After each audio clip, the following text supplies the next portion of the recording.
आपण बघत आहात आवाज कसमादेचा।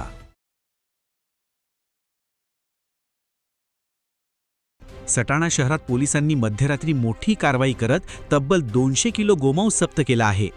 गुप्त माहितीच्या आधारे पोलिसांनी सापळा रचत ही धडक मोहीम राबवली।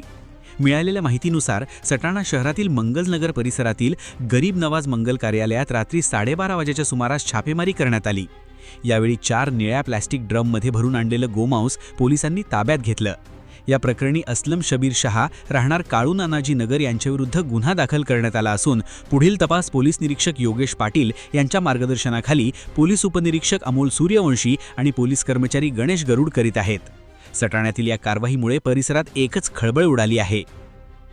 26/4/2026 रोजी गुप्त माहितीच्या अधिकारी आपण सापळा रचून 200 किलो गोमांस गरीब नवाज मंगल कार्यालय येथे जप्त केलेला आहे असून गुन्हा दाखल केला असून गुन्हा नंबर 198/26 दाखल केलेला आहे व महाराष्ट्र पशुसंवर्धन अधिनियम 1976 चे कलम 9, 5 क आणि 5 ड प्रमाणे कलम लावलेले आहेत आणि पुढील कारवाई आपण करतो।